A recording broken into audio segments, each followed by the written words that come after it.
10,000 টাকার মাইনে দিয়ে মাসের শেষে পকেটে টান পড়ে, আর আমি বলছি কোটিপতি হওয়া সম্ভব। এটা কোনো রূপকথা বা লটারি জেতার গল্প কিন্তু নয়, একদম পিওর ক্যালকুলেশন, যা আমাদের স্কুলের সিলেবাসে কখনো শেখানো হয়নি। পুরো রহস্যটা লুকিয়ে আছে আপনার মগজে আর একটা বিশেষ অভ্যাসে, যেটা বড় বড় ধনীরা সব সময় মেনে চলে।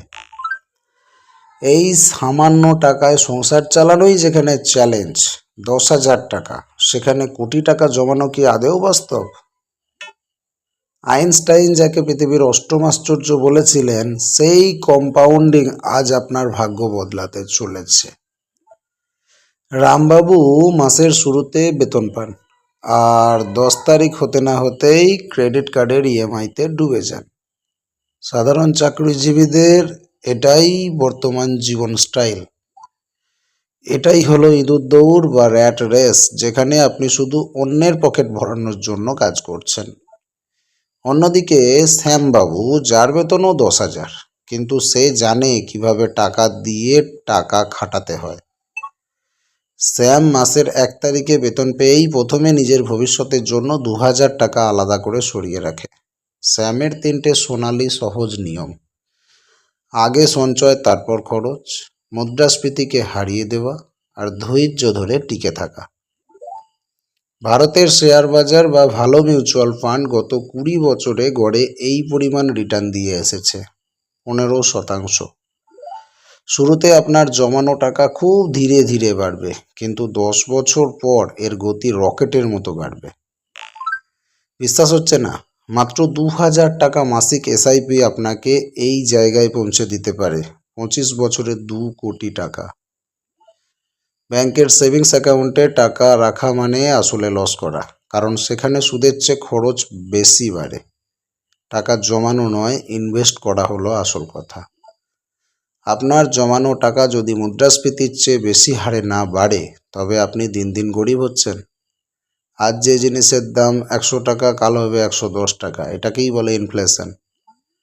বেতন কম বলে অজুহাত দেবেন না, কারণ 10,000 টাকা থেকেও 2,000 টাকা অবশ্যই বাঁচানো সম্ভব। আদর্শ বাজেট কিভাবে করবেন?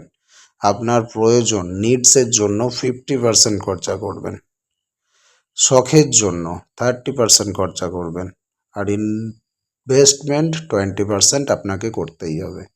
10,000 টাকা রোজগার করা মানে 2,000 টাকা ইনভেস্ট করে দিন, 3,000 টাকায় শখ মেটান, আর 5,000 টাকায় আপনার সংসার চালান। দামি জামা কাপড় আপনাকে বড়লোক দেখাবে ঠিকই, কিন্তু ইনভেস্টমেন্ট আপনাকে সত্যি সত্যিই বড়লোক বানাবে। ট্রেডিং বা লটারির চক্করে পড়ে নিজের কষ্টার্জিত টাকা নষ্ট করলে কিন্তু পথে বসতে হবে। একদম সাবধান, রাতারাতি বড়লোক হওয়ার ফাঁদে মোটেও পা দেবেন না। শুরু করার জন্য আপনাকে পণ্ডিত হতে হবে না, শুধু একটা সিদ্ধান্ত নিতে হবে। কি করবেন বলুন তো?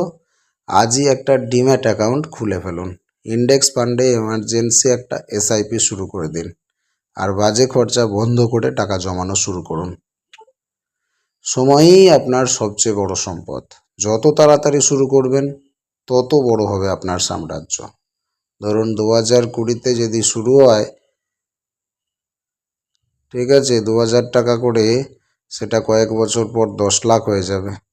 আবার যখন দেখবেন আপনি ফাইন্যান্সিয়াল ফ্রিডমের দিকে এগিয়ে যাবেন, প্রায় মনে করুন স্বাধীনতার 100 বছর পরে যখন মানুষ 100তম স্বাধীনতা দিবস উদযাপন করবে, তখন আপনি আপনার নিজের ফাইন্যান্সিয়াল স্বাধীনতাটাও অর্জন করে নেবেন। 2047-48 সাল নাগাদ আপনার কাছে 1.5 কোটি 2 কোটি টাকা থাকবে। মনে রাখবেন, আজকের একটা ছোট্ট সেভিংস আপনার আগামীকালের স্বাধীনতার চাবিকাঠি। স্মার্ট সঞ্চয়ে টিকে থাকতে হলে শুধু স্মার্টফোন নয়, নিজের পকেটকেও কিন্তু স্মার্ট বানাতে শিখতে হবে। শুরু করাটাই হলো অর্ধেক জয়। ছোট পা ফেলেই বড় পাহাড় জয় করা যায়। বিশাল বড় টাকা থাকতে হবে তার কোনো মানে নেই। পরবর্তী ভিডিওতে কোন বিষয়ে জানতে চান কমেন্ট করুন। স্মার্ট সঞ্চয়ের সাথে এগিয়ে চলুন। ফাইন্যান্সিয়াল ফ্রিডম জার্নিতে আমরা আপনার পাশে আছি। আপনার জয় সুনিশ্চিত। দেখা হচ্ছে পরের ভিডিওতে।